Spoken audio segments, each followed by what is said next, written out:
ప్రార్థన చేద్దామండి. పరిశుద్ధుడైన యేసుక్రీస్తు ప్రభువు వారు మీకు పాదాభివందనాలు నాయన.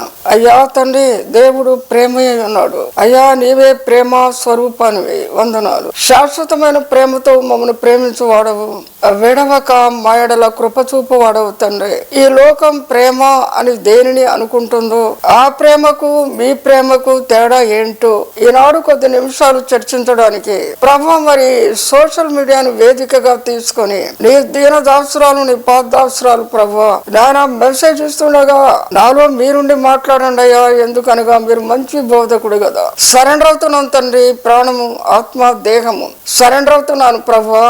అయ్యా తండ్రి, పరిశుద్ధాత్మ అభిషేకం క్రింద ప్రతి మాట అభిషేకించబడి విడుదల కావడానికి సాయం చేయండి. గ్రహించగల మనసు, వినగల చెవులు అందరికీ దయచేయండి. వర్తమానం ద్వారా వారు దీవింపబడటానికి, రక్షింపబడటానికి, కృప పొందినట్లు సహాయము చేయము. యేసు క్రీస్తు వారి దివ్యనామంలో వేడుచున్నాను తండ్రి, ఆమేన్. సరే, ఈ లోక సంబంధమైన ప్రేమ, దైవ సంబంధమైన ప్రేమ గురించి కొద్దిగా ప్రియాంబుల్ చెప్తాను. ప్రియాంబుల్ అంటే ముందు మాట. ఆ ముందు మాట ఏంటో మీకు నేను చెప్పి తర్వాత అసలు ప్రేమ అంటే ఏంటి, లోకం దేనిని ప్రేమ అంటుంది, దేవుడు దేనిని ప్రేమ అంటున్నాడు అన్న విషయాలు మీ ముందు ఉంచాలని నేను ఆశతో ఉన్నాను. సరే, లోక సంబంధంగా ప్రియాంబుల్ అనగా ముందు మాటగా అసలు ఆ ప్రేమ అనేది దేవుడు మానవుల్లో పెట్టాడు, జంతువుల్లో కూడా పెట్టాడు, పక్షుల్లో కూడా పెట్టాడు. అయితే అదే పిల్లలను, అది కోడి పిల్లే గాని, మనిషి పిల్లే గాని, జంతువు పిల్లే గాని, ఎవరైనా గాని వాటిని పెంచటానికి కావలసిన ప్రేమ, మరి బాధ్యతతో కూడిన ప్రేమ, కర్తవ్య నిర్వహణతో కూడిన ప్రేమను జీవరాశుల్లోనూ మానవుల్లోనూ ఆయన పెట్టాడు. మంచిది. మామూలుగా ఒక కోడిని చూస్తే అది పిల్లలు ఎదిగాక వెళ్ళిపోతాయి, అది కూడా మర్చిపోతాయి. అలాగే జంతువులు, సింహాలు కానీ, పురులు కానీ, జింకలు కానీ, కుందేళ్ళు కానీ, ఏమైనా కానీ, పక్షులు కూడా అలాగే పిల్లలు ఎగిరిపోయాక అయిపోయింది. ఆ పరిధి అంతవరకే ఉంది. ఆ ప్రేమ యొక్క పరిధి కొనసాగింపు అంతవరకే ఉంది. మనం ఇంకొద్దిగా లోతుగా చూస్తే మానవుల్లో ఆ పరిధి కొద్దిగా ఎక్కువగా ఉంది. ఎందుకనగా వారు పిల్లల్ని కన్నప్పుడు వారి భవిష్యత్తు కొరకు కూడా కలలు కంటారు, పోషిస్తారు, చదివిస్తారు, ఉద్యోగ ప్రయత్నాలు చేస్తారు, వివాహాలు చేస్తారు. వారు ఎక్కడికో వెళ్ళినప్పుడు, అరుదుగా వచ్చినప్పుడు ఆ ప్రేమ పరిధి అంతవరకే ఉంటది. వేరే వాళ్ళ పిల్లల్ని చూడరు, వేరే వాళ్ళని చదివించరు, వేరే వాళ్ళని పోషించరు. ఆ కుటుంబ పరిధిలో మాత్రమే ఆ ప్రేమ ఉంటుంది. కొన్నిసార్లు ఆ ప్రేమ విచ్ఛిన్నమైంది. భార్యాభర్తలు విడిపోవచ్చు, పిల్లలు తల్లిదండ్రుల దగ్గరకు రాకుండా, అలిగి పలకరించకుండా ఉండవచ్చు. కొన్నిసార్లు తల్లిదండ్రులను అనాథలను చేసి మరి ఆశ్రమాల్లో చేర్చే విషయాలు కూడా చూస్తున్నాం. శరణాలయాల్లో వారిని వదిలేసి వెళ్ళిపోయే వాళ్ళు కూడా ఉన్నారు. ఈ రకంగా మరి ఆ ప్రేమ ఏమైంది, వారు పిల్లలు బ్రతికుండగా, వారు సంపాదిస్తుండగా, చిన్నప్పుడు తల్లిదండ్రుల ఆస్తి అంతా వారు వినియోగించుకొని ఈ స్థాయికి ఎదిగాక వారిని మరి నిరాశ్రయులుగా చేసి ఆశ్రమాల పాలు చేసి వెళ్ళే పిల్లలు లేరా? పరిధి అంతవరకే కొనసాగింది. వారు పెద్ద పెళ్ళిళ్ళు చేసుకున్నారు, అంతవరకే. కొన్నిసార్లు మరి మొన్న వాలంటైన్ డే అని పెట్టారు కదా, దానికి వద్దాం మనం. ఏంటంటే ఆ ప్రేమను చొక్కా మార్చినట్టు మార్చేయచ్చు అనమాట. కొన్నాడు ఒక అమ్మాయితో, కొన్నాడు ఒక అబ్బాయితో. మరి ఈ అబ్బాయి కోపం వస్తే ఆ అబ్బాయిని కొట్టడం, ఈ అమ్మాయిని చంపడం, ఇదే ప్రేమ. ప్రేమ అంటే ఇదేనా? బాగా ఆలోచించాలి మీరు. మారిపోయే ప్రేమ, కక్ష కార్పణ్యంగా మారే ప్రేమ, హత్యగా మారే ప్రేమ. ఈ ప్రేమను మనం ఏమందాం ఆలోచించండి మీరు. ప్రేమ అంటే అదేనా? అంత అందమైన పేరు దానికి ఎందుకు పెట్టాల్సి వచ్చింది? మారే ప్రేమ. తరువాత మార్పు నొందే ప్రేమ. ప్రేమ అంటే ప్రేమ కదా, అది కక్షగా కార్పణ్యంగా ఎలా మారుద్ది అనగా మానవుని ప్రేమ పరిధి ఊసర వెల్లిలాగా మారుద్దనమాట. వాలంటైన్స్ డే కాసేపు నవ్వుకున్నాను, ఎందుకంటే అంత కరెక్ట్ కాదు అది. వాలంటైన్ అంటే ప్రేమికుడు లేదా ప్రేమికురాలు, అర్థమైందనుకుంటా. అయితే అసలు ప్రపంచానికి వాలంటైన్ ఆయన ఒక్క ఆయనే ఉన్నాడు, ప్రేమికుడు. ఆయనే జీసస్ క్రైస్ట్. ఆయన కంటే నమ్మదగిన ప్రేమికుడు ఎవరు కూడా లేరు. కాబట్టి వాలంటైన్ డే అని గుర్తు చేసుకున్నప్పుడు జీసస్ను గుర్తు చేసుకోండి. ఆయన ప్రేమ శాశ్వతమైనది, ఆయన ప్రేమ మార్పు లేనిది, ఆయన ప్రేమ స్వరూపి అని యోహాను వ్రాసిన మొదటి పత్రిక 4వ అధ్యాయం 8వ వచనంలో ఉంది. ఆయన ప్రేమ స్వరూపి అట. స్వరూపం అంతా ప్రేమతోనే చేయబడిందంట. అదేంటి అలా అంటారంటే, ఇది బంగారు బొమ్మ అంటారు, అంటే బొమ్మ అంతా బంగారంతోనే చేయబడింది అనమాట. ఇది వెండి బొమ్మ అంటారు, బొమ్మ అంతా వెండితోనే చేయబడింది అనమాట. ఇది మట్టి బొమ్మ అంటారు, బొమ్మ అంతా మట్టితోనే చేయబడింది అనమాట. ఈయనట ప్రేమ స్వరూపం అట. స్వరూపం అంతా ప్రేమతోనే చేయబడిందంట. ఇది ఎక్కడి ప్రేమ? ఈ ప్రేమ అర్థం ఏంటి? ఈయన ఎలా ప్రపంచ వాలంటైన్ అయ్యాడు? నిజంగా ఏం తప్ప ఎవరు కనబడట్లే. చాలా లవ్ స్టోరీస్ విన్నాను, చదివాను కూడా. ఎందుకంటే నా ఎడ్యుకేషన్ పరిధిలో కూడా నేను గ్రాడ్యుయేషన్ చేసి డబుల్ గ్రాడ్యుయేట్, తర్వాత నేను గెస్టెడ్ ఆఫీసర్. నా పరిధిలో చాలా ప్రేమలు వచ్చినాయి. అవన్నీ కూడా చూశాను, విన్నాను. నాకు కనపడది ఒకే ఒక వాలంటీర్, ఆయనే జీసస్ క్రైస్ట్. ఆయన ప్రేమ స్వరూపి. ఆయన గురించి మొత్తం రెఫరెన్స్ తీయాలంటే కష్టం, దాదాపు ప్రపంచానికి తెలుసు ఆయన. మనం ఆది కాండానికి వెళ్ళినప్పుడు నాకు ఇవ్వబడ్డ 25 నిమిషాలు నేను చెప్పవలసింది ఒక రోజు మెసేజ్. ఎంత తగ్గించాలో నాకు అర్థం కావట్లే అసలు. ఇది ఎక్కడుందని అడిగితే ఏం చెప్పాలో కూడా I have known of it. అయినా మీరు వినండి, వెతుక్కుంటే బైబిల్లో ఉంది. ఆది కాండంలో ఆదాము హవ్వ అని సృష్టితో పాటు మానవుని కూడా చేశాడు ఆయన, అంటే నరులను. చూడండి, నరుని చేసినప్పుడు ప్రాణం ఊదాడు. అబ్బా, ఉఫ్ఫను ఊదితే అదేంటి చెప్పండి? ప్రాణం ఊదాడండి. మన శ్వాస ఏంటి చెప్పండి? మన ప్రాణం. ఏది ముక్కు మూసి 10 నిమిషాలు ఉంచండి, ఏర్పడ్డది. కారణం ఏంటంటారు? అది ప్రాణం. మన బుక్కులో మనం తీసుకునే ఊపిరి ప్రాణం. అది ఆయన ప్రాణాన్ని ఊదాడు మనలోకి. ఎంత ప్రేమ ఉండాలి ఆ మానవులంటే! ఎన్నిటికో వాటి రూపాన్ని వాటికి ఇచ్చాడు, పక్షులకి, జంతువులకి, వృక్షాలకి, పురుగులకి. కానీ తన రూపాన్ని మనకిచ్చాడు. ఎంత ప్రేమ! మనం ఎప్పుడు ఆయనకి లోబడాలని మట్టితో చేశాడు. మట్టి ఎప్పుడు భద్రంగా ఉంచబడాలి కదా.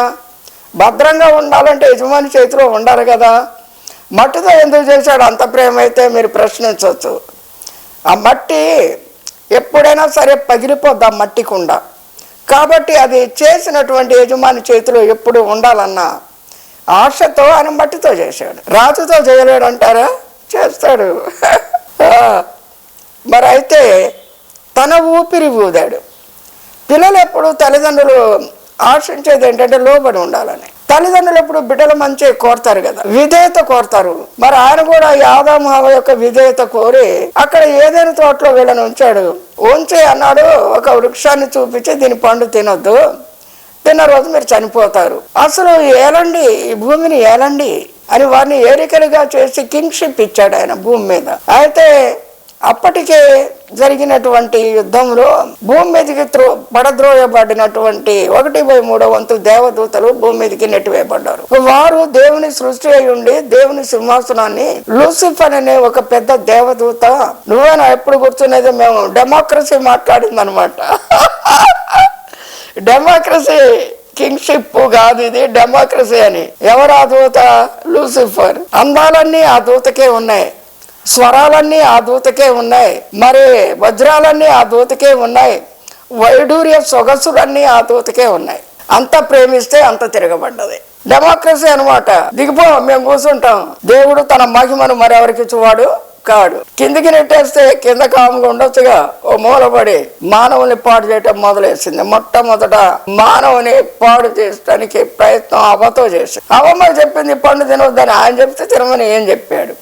ఆరు మాటను కూడా ఏను మాట ఉన్నది కాబట్టి దేవుని కోపం వచ్చి బయటికి నెట్టేశాడు. ఒకప్పుడు ఏ ప్రయాస లేకుండా పండ్లు చక్కగా కావలసినవన్నీ తినేటటువంటి వాళ్ళు శపించబడి భూమి మీదకి వచ్చాక కాయ కష్టం చేసుకోవాల్సి వచ్చి, ఆ పరిస్థితులన్నీ చూడగా సాతానుడు ఏం చేశాడు అంటే సమకూర్చుకున్నాడు అనమాట. తన మాట విన్నటువంటి ఆదాము హవ్వ సంతానాన్ని క్యాప్చర్ చేశాడు అంతే. ఒకసారి లోపడితే ఎప్పుడు లోపడ్డట్టేగా, లోపరుచుకున్నాడు అంతే.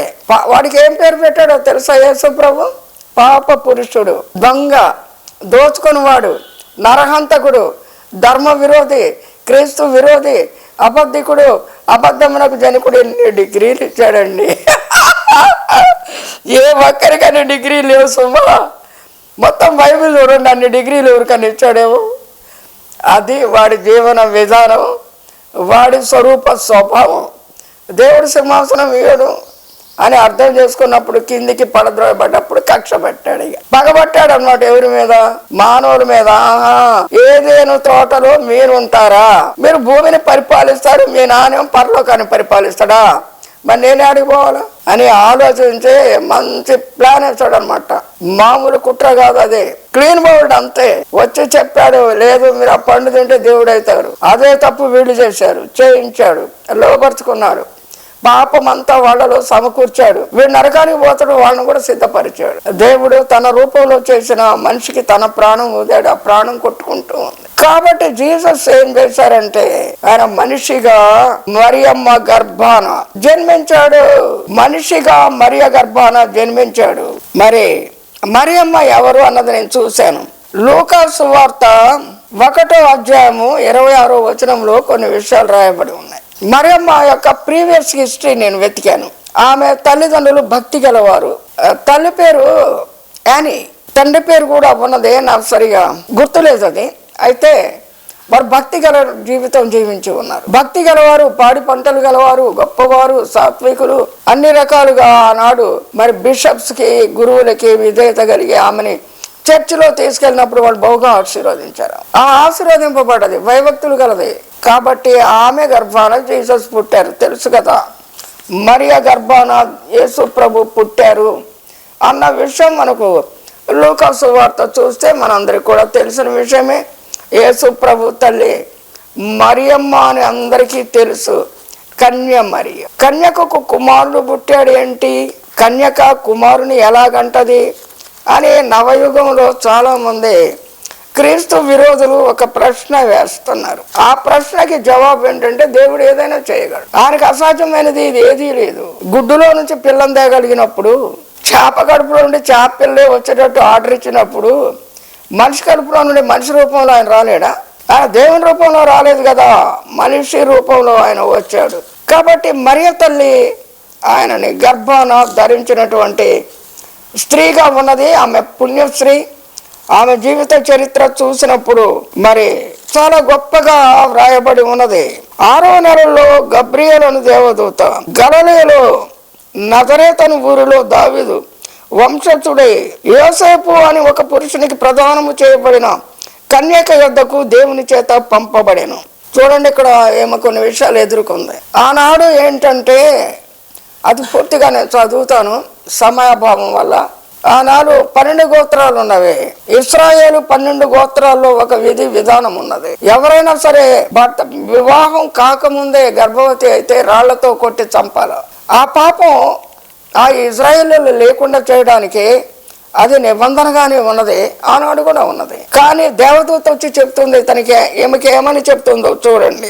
ఆమెను చూచి దయాప్రాప్తురాలా, నీకు శుభము, ప్రభు నీకు తోడై ఉన్నాడు అని చెప్పాను. ఆమె ఆ మాటకు బహుగా తొందరపడి ఈ శుభవచనం ఏమిటో నేను ఆలోచించుండ దూత, మరి ఆ భయపడకము, దేవుని వలన నీవు కృప పొందుతివి. ఇదిగో నువ్వు గర్భం ధరించి కుమారుని కని ఆయనకి యేసు అని పేరు పెట్టుదురు. ఆయన గొప్పవాడై సర్వోన్నతుని కుమారుడు అనబడును. ప్రభు అయిన దేవుడు ఆయన తండ్రి అయిన దావీదు సింహాసనము ఆయనకిచ్చును చెప్పబడిందండి దేవదూత. ఇంకో విషయం మీకు చెప్పాలా, ఇలా మీరు నన్ను చెప్పమంటే రాత్రంతా చెప్తా. ఆ విషయం కాదు, అది 3 ప్రభుత్వాలు ఉన్నాయి. మానవునికి అర్థమయ్యేది ఒకే ఒక ప్రభుత్వం, అది భూలోకంలోని ప్రభుత్వం. 195 దేశాల్లో నడుస్తున్నటువంటి ఈ ప్రభుత్వం రకరకాల పేర్లతో, రాజు అన్న పేరుతో, ప్రెసిడెంట్ అన్న పేరుతో, ప్రధాని అన్న పేరుతో, నాయకుడు అన్న పేరుతో దేశాలు పరిపాలింపబడుతున్నాయి. పరిపాలనా విధానాలు వేరువేరుగా ఉన్నాయి. అలాగే మరి పరిపాలనా సౌలభ్యం కొరకు రాష్ట్రాలు జిల్లాలుగా, జిల్లాలు గ్రామాలుగా కూడా విడిపోయిన విధానాలు మనం చూస్తున్నాం. మంచిది. మరి మరియమ్మ మరి యేసు ప్రభును కనేటప్పుడు ఈ విధానం ఉన్నది కదా. ఎవరైనా భర్త లేకుండా గర్భం ధరించి ఉంటే ఆమె వేశ్యగా చిత్రీకరింపబడి రాళ్లతో కొట్టబడి చంపాలని, ప్రజాకోర్టు నిర్వహించాలని, ప్రజలందరూ చూస్తుండగా ఈ శిక్ష అమలు కావాలని ఆనాడు ఉన్నది. ఈనాడు ఏమన్నదో తెలుసా? ఎంత గట్టిగా నవ్వితే ఆకాశం దద్దరిల్లుద్దో నాకు తెలీదు. వ్యభిచారాన్ని చట్టపరం చేశారట. అవునండి. మన దేశం నైతిక విలువలు గల దేశమేమో, నైతిక విలువలు గల దేశమేమో ఉంది. ఆనాడు వ్యభిచారం చేస్తే రాళ్లతో కొడితే ఈనాడు చట్టపరం చేస్తే ఎంత గట్టిగా నవ్వాలో నాకు తెలియలేదు చూశాక. మానవ సమాజం మతిపోయి మానవత్వాన్ని వదిలేసిందేమో అనిపిస్తూ ఉంది. సరే, ఈ విషయం ఈమెకు తెలుసు రాళ్లతో కొడతారని. ఈమెకు తెలుసు ఎవరి గర్భానో ఒక మంచి కన్యక గర్భాన క్రీస్తు పుడతాడని కూడా ఆనాడు అందరూ చెప్పుకుంటూ ఉన్నారు. అదే తానైతే తనను రాళ్లతో కొడతారని కూడా తెలుసు. రెండవది, వ్యభిచారిగా ముద్రపడుద్దని కూడా తెలుసు. మూడవది, వంశానికి అపకీర్తి అని కూడా తెలుసు. నాలుగవది, యోసేపు అని అతను ప్రదానం చేసుకున్నాడు కాబట్టి ఆయన బయటికి ఈడుస్తాడని కూడా తెలుసు. కానీ ఇంకోటి అన్నిటికంటే బాగా తెలుసు, దేవుడే చూసుకుంటాడని. దేవుడు చెప్పినప్పుడు ఆయనకు విధేయులమైతే దేవుడే చూసుకుంటాడు. మరి మన పరిస్థితులు అట్లున్నాయి అనుకో. ఇదే కాదు, చాలా వ్యతిరేకతతో మనం దేవుణ్ణి అనుసరించినప్పుడు మనల్ని మరి ఉరితీస్తారని తెలుసు. కొన్ని దేశాల్లో కిమ్ జోంగ్ ఆత్మ ఇక్కడికి వచ్చింది. సార్ ఎందుకు వచ్చారట మీరు? మీ గురించి ఏం చెప్పటలే. ఇక్కడ కొన్ని దేశాలు అర్థమైంది ఎవరు ఆత్మని వస్తే నాకు. అయితే ఎన్ని దేశాల్లో జరుగుతూ ఉంది ఇలా. బైబిల్ కనబడితే చంపేయటం, కొన్ని మత సిద్ధాంతాలు, కమ్యూనిజం, అలాగే ఖురాన్ షరీఫ్, అలాగే అసలు దేవుడు లేడని అవన్నీ ఉన్నాయి కదా సిద్ధాంతాలన్నీ. వాటి ప్రకారంగా నడుస్తున్నవి ఈనాడు ప్రపంచంలో 195 నేషన్స్ అలా ఉంది. బహుశా మీకు తెలుసు అనుకుంటా 195 దేశాల్లో జరుగుతూ ఉంది ఈ విషయం. ఇప్పుడైతే మరి ఆనాటి పరిస్థితి కాదు, అది పునరావృతమైందేమో అనిపిస్తూ ఉంది. ఏమో భయపడలేదు కానీ లోబడింది. దేవునికి లోబడింది, ఈమె భయపడలేదేమో. సాక్రిఫైస్ చేసింది జీవితాన్ని. చెప్పినటువంటి దేవుడు ఈ పరిస్థితులు అన్నిట్లో నుండి తనను విడిపిస్తాడు కాబట్టి ఆమె పరిస్థితులకు లోబడలేదు. పరువు నష్టం అని ఆలోచించలేదు, సమాజం రాళ్లు రువ్వుద్దని ఆలోచించలేదు. దేవునికి లోబడి ప్రపంచానికి ఆత్మరక్షణ తెచ్చి క్రీస్తును గర్భం ధరించింది మేరీ. ఆమె ఏం చేసింది? అవ్వమ్మ వద్దన్న పండు తిన్నది. ఈమెం చేస్తుంది? ప్రాణాపాయకర పరిస్థితుల్లో దేవుణ్ణి అంగీకరించింది ఆమె. మరి క్రీస్తట ప్రేమయ్యాడు. అప్పుడు పరిస్థితులన్నీ ఎలా ఉన్నాయి? మానవుడు పాపంలో మునిగి తేలుతున్నాడు, సాతానుకు బానిసగా ఉన్నాడు, ఎన్నో దురలవాట్లలో చిక్కుకున్నాడు, భయంకర రోగాలతో ఉన్నాడు. ఈయన దేవుడు అని ఎలా రుజువైంది? మరే గర్భంలో పుట్టాడు కాబట్టి మనిషే నువ్వు అనవచ్చు. దేవుడు అని ఎలా రుజువైంది? ఎందుకంటే మానవాతీతమైన కార్యాలు ఆయన చేశాడు గనక, చనిపోయిన వాడిని లేపాడు గనక, పుట్టుగుడ్డుకి కళ్ళు ఇచ్చాడు గనక, చెవిటికి చెవులు ఇచ్చాడు గనక, దురాత్మలు గద్దించాడు గనక అనేక మంది మానవులకు పాపము నుండి, శాపము నుండి, రోగము నుండి, మరణము నుండి విడుదలిచ్చాడు ఆనాడు మానవులు. ఈనాడు మానవులు కూడా ఎవరు చేయలేరండి. ఎందుకంటే దేవుని యొక్క పర్మిషన్ ఉంటే తప్ప, ఆయన పోలి నడుచుకుంటే తప్ప, ఆ అధికారం ఆయన ఇస్తే తప్ప ఎవరు చేయలేరు. ప్రేమ చూపించాడు. మరి అప్పుడున్న దేవుడు అక్కడ ద్వేషంతో నిండి కక్ష కార్పణ్యాలు కలిగిన సాతానుడు ఉన్నాడు. వాడు ఎన్ని మంచి పనులు చేసినా సాతానుకు మంచి పనులు చేసేవాడు అంటే భలే కోపం, చెడ్డ పనులు చేసేవాడు అంటే భలే ప్రేమ. కాబట్టి ఎంతమంది అయితే రక్షణ లేని స్థితిలో పాపులుగా ఉంటున్నారో వారిని అందరినీ కూడా వాడు లోపరుచుకున్నాడు. అట్టి పాపుల కొరకు ఈయన ప్రాణం.